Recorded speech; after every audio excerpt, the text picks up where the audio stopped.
ಅಂದ್ರೆ ಅಲ್ಲಿರೋ ಕೆಲಸನೆಲ್ಲ ಇವಳೊಬ್ಳೆ ಮಾಡಿದ್ಲಾ? ಹಾಗಲ್ಲ ಅದಕ್ಕೆ, ಇವಳಲ್ಲಿರೋರು ಯಾರಿಗೂ ಕೆಲಸ ಮಾಡಕ್ ಬಿಡದೆ ಮಾತಾಡ್ತಾ ಹರಟೆ ಹೊಡಿತಾ ಕೂತಿದ್ಲು. ಇದ್ರಲ್ಲಿ ನಗೋ ಅಂಥದ್ದು ಏನಿದೆ? ನಾವು ಯಾವುದೇ ಕಂಪ್ನಿಲಿ ಕೆಲಸ ಮಾಡೋದಕ್ಕಿಂತ ಮುಂಚೆ ಅಲ್ಲಿರೋರ ಜೊತೆ ಎಲ್ಲ ಫ್ರೆಂಡ್ಲಿಯಾಗಿರಬೇಕು. ಅಲ್ಲಿರೋ ಸ್ಟಾಫ್ ಜೊತೆ ಹೆಲ್ದಿ ಎನ್ವಿರಾನ್ಮೆಂಟ್ನ ಕ್ರಿಯೇಟ್ ಮಾಡ್ಕೋಬೇಕು. ಅವ್ರನ್ನ ಚೆನ್ನಾಗಿ ಅರ್ಥ ಮಾಡ್ಕೋಬೇಕು. ಹಾಗಂತ ಮಾವ ಯಾವಾಗಲೂ ಹೇಳ್ತಿದ್ರು.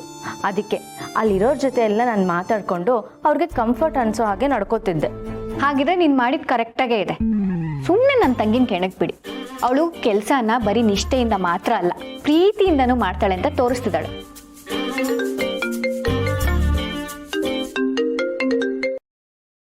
ಹೇಳಿ ಇನ್ಸ್ಪೆಕ್ಟರ್.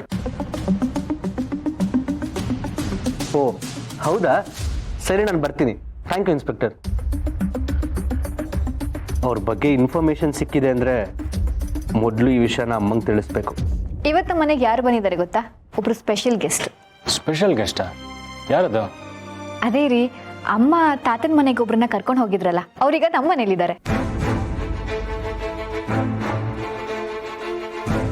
ಹೌದಾ? ಎಲ್ಲಿದ್ದಾರೆ ಅವರು?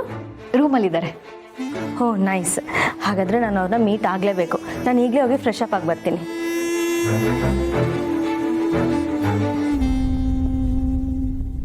ಎಂಥ ಕೋಇನ್ಸಿಡೆಂಟ್ ಬ್ರೋ. ಅವ್ರ ನಮ್ಮ ಮನೆಗೆ ಬಂದಿರೋದಕ್ಕೂ ಇನ್ಸ್ಪೆಕ್ಟರ್ ಫೋನ್ ಮಾಡಿ ಅವ್ರ ಬಗ್ಗೆ ಇನ್ಫಾರ್ಮೇಶನ್ ಸಿಕ್ಕಿದೆ ಅಂದಿದ್ದಕ್ಕೂ ಒಂದೇ ಆಯಿತು. ಹೌದಾ? Very good. ಈ ವಿಷಯನ ಮೊದಲು ಅಮ್ಮನಿಗೆ ಹೇಳಬೇಕು. ನಡಿ.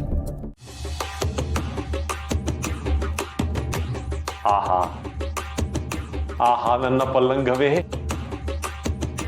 2 ದಿನ ಆಗೋಯ್ತು ನಿನ್ನನ್ನು ನೋಡಿ. ಇಷ್ಟು ದಿವಸ ನಿನ್ನನ್ನ ಆ ಮೌನೇಶ್ವರಿ ಆವರಿಸ್ಕೊಂಡ್ಬಿಟ್ಟಿದ್ಲು, ಹೋದ್ಲು. ಈಗ ಇನ್ನು ಮುಂದೆ ನನಗೆ ನೀನು, ನಿನಗೆ ನಾನು. ಈಗ ಮಲ್ಕೊಂಡು ನಿದ್ದೆ ಮಾಡ್ಬಿಟ್ರೆ ಜೀವನ ಸುಖ. ಏನ್ ಕೆಲಸ ಮಾಡ್ತಾ ಇದೀಯೋ ನೀನು? ಯಾವ ಕೆಲಸ ಮಾಡಿದ್ರು ಎಡವಟ್ಟೇನಾ? ಅಯ್ಯೋ ಅದ್ ಯಾವ ನಕ್ಷತ್ರದಲ್ಲಿ ಹುಟ್ಟಿದ್ಯೋ ಏನಪ್ಪ ನೀನು? ಗೊತ್ತಾಗ್ಲಿಲ್ಲ ಮಹಾಪ್ರಭುಗಳೇ.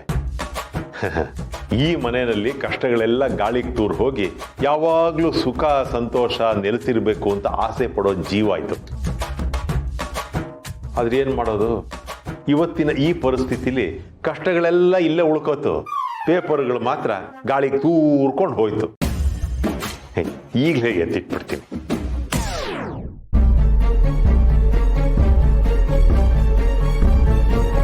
ಅಯ್ಯಯ್ಯೋ, ಇನ್ನು ಬಗ್ಗದ್ರ ಸೊಂಟ ಬಿದ್ದು ಹೋಗುತ್ತಷ್ಟೆ. ಅದೊಂದು ಪೇಪರ್ ತಾನೆ ಗೂಡಿಸೋವಾಗಿ ಎತ್ಕೊಂಡ್ರಾಯ್ತು. ಅದಿರ್ಲಿ ದತ್ತ ಮಹಾಪ್ರಭುಗಳೇ, ನೀವೇನು ಇವತ್ತು ಇದ್ದಕ್ಕಿದ್ದ ಹಾಗೆ ನನ್ನ ಅಂತಃಪುರದವರೆಗೂ ಪಾದ ಬೆಳೆಸ್ಬಿಟ್ಟಿದ್ದೀರಿ. ನನ್ನ ಜೊತೆ ಈ ಪಲ್ಲಂಗದಲ್ಲಿ ಮಲ್ಕೋತೀರಾ? ಕತೆ ಹೇಳೋರ್ ಜೊತೆನಲ್ಲಿ ಕತೆ ಕೇಳೋರ್ ಜೊತೆನಲ್ಲಿ ಮಲ್ಕೋಬಹುದೇ ಹೊರತು ನಿನ್ನಂಥ ಕತೆಗಳ ಜೊತೆನಲ್ಲಿ ಮಲ್ಗೋ ಅಭ್ಯಾಸ ನನಗಿಲ್ಲ. ಇರಬಹುದು, ನಾನು ಕರ್ತೇನೆ ಇರಬಹುದು. ಆದರೆ ಈ ಮನೆಗೋಸ್ಕರ ಬಹಳ ನಿಯತ್ತಿಂದ ಇರೋ ಕತ್ತೆ. ನೋಡೋ, ನನಗೆ ಆ ಗುಪ್ತಗಾಮಿನಿ ಬರೆದಿರೋ ಚಿತ್ರಗಳನ್ನೆಲ್ಲ ನೋಡಬೇಕು ಅಂತ ಅನ್ನಿಸ್ತು, ಅದಕ್ಕೋಸ್ಕರ ಬಂದೆ ಅಷ್ಟೆ. ಕೊಡೋದಲ್ಲ, ಕೊಡೋ.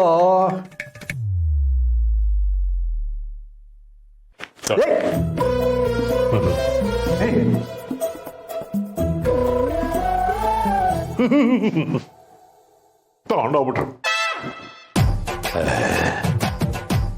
ಅಲ್ಲ, ಏನಿದೆ ಆ ಮೌನೇಶ್ವರಿ ಬರ್ದಿರೋ ಚಿತ್ರಗಳಲ್ಲಿ ಅಂಥದ್ದು? ಮೂಗಿದ್ರೆ ಬಾಯಿ ಇರಲ್ಲ, ಬಾಯಿ ಬರ್ದಿದ್ರೆ ಮೂಗು ಬರ್ದಿರಲ್ಲ, ಮೂಗು ಬಾಯಿ ಎರಡು ಬರ್ದಿದ್ರೆ ಕಣ್ಣು ಹಿಂಗಿರುತ್ತೆ. ಅದನ್ನ ನೋಡ್ಬೇಕಂತ ಏನ್ ದೊಡ್ಡ ವಿಮರ್ಶಕರು ಇವರು. ಏನೋ ನಾನು ಆಫೀಸಿಗೆ ಬಂದು ಕೂಗಾಡ್ತೀನಾ? ಓ ಸಾರಿ ಸಾರಿ ಸಾರಿ, ನಾನು ತಪ್ಪಾಗಿ ಹೇಳ್ಬಿಟ್ಟೆ. ಆಫೀಸಲ್ಲಿ ಮಾತ್ರ ಅಲ್ಲ, ನೀನ್ ಮನೆಯಲ್ಲೂ ಕೂಗಾಡ್ತೀಯ. ಅಬ್ಬಿ,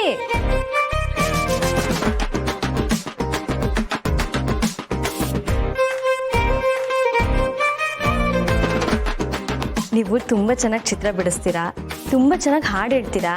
ಆದರೆ ನೀವು ಯಾಕೆ ಯಾರ ಜೊತೆಲೂ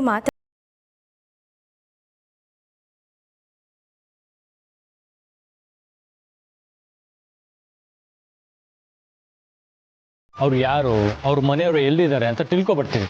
ಆಗ ಎಲ್ಲ ವಿಷಯಗಳು ಗೊತ್ತಾಗತ್ತೆ.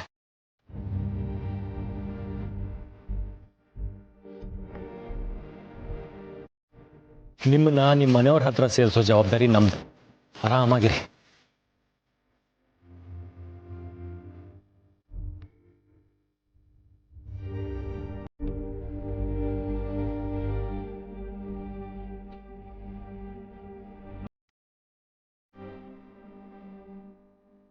ಇದೇನಿದು ಬ್ರೋ, ನಾವು ಅವ್ರಿಗೆ ಒಳ್ಳೇದಾಗ್ಲಿ ಅಂತ ತಾನೇ ಹಾಗೆ ಹೇಳಿದ್ದು, ಇದ್ದಕ್ಕಿದ್ದ ಹಾಗೆ ಎದ್ದೋಗ್ಬಿಟ್ರು. ಅಲ್ಲ ಅಕ್ಕ, ಇಷ್ಟೊತ್ತು ಅವ್ರು ಚೆನ್ನಾಗೇ ಇದ್ರು. ಅವ್ರ ಮನೆಯವ್ರ ಬಗ್ಗೆ ಹೇಳ್ತಿದ್ದಾಗೆ ಮಂಕಾಗೆ ಎದ್ದೋಗ್ಬಿಟ್ರು. ಇವ್ರ ವರ್ತನನೇ ಏನೋ ವಿಚಿತ್ರವಾಗಿದೆ. ಅವ್ರಿಗೆ ನೆನಪಿನ ಶಕ್ತಿ ಇಲ್ಲ, ಅವ್ರ ಮನಸ್ಸು ಸರಿ ಇಲ್ಲ. ಅವ್ರು ಆಗಾಗ ಈ ರೀತಿ ನಡ್ಕೊಳ್ತಿರ್ತಾರೆ ಅಂತ ತಾತ ತುಳಸಿ ಅಮ್ಮನಿಗೆ ಹೇಳಿದಾರಂತೆ. ಇದ್ದಕ್ಕಿದ್ದಾಗೆ ನಗ್ತಾರಂತೆ, ಮಂಕ ಕೂತ್ ಬಿಡ್ತಾರಂತೆ. ತುಂಬ ಚೆನ್ನಾಗಿ ಹಾಡ್ತಾರೆ. ಹಾಗೆ ಯಾರಾದರೂ ಬಂದು ಮಾತಾಡ್ಸಿದ್ರೆ ಗಾಬರಿ ಆಗ್ತಾರೆ, ಅಳ್ತಾರೆ ಅಂತ ಎಲ್ಲ ಹೇಳ್ತಿದ್ರು. ನೀವು ಯಾರೂ ತಲೆ ಕೆಡಿಸ್ಕೋಬೇಡಿ. ಮೊದಲು ಅವ್ರ ಮನೆಯವ್ರ ಬಗ್ಗೆ ವಿಚಾರಿಸಿ ತಿಳ್ಕೊಂಡು ಬನ್ನಿ. ಅದು ಗೊತ್ತಾದ್ಮೇಲೆ ಏನು ಮಾಡಬೇಕು ಅಂತ ಯೋಚನೆ ಮಾಡೋಣ.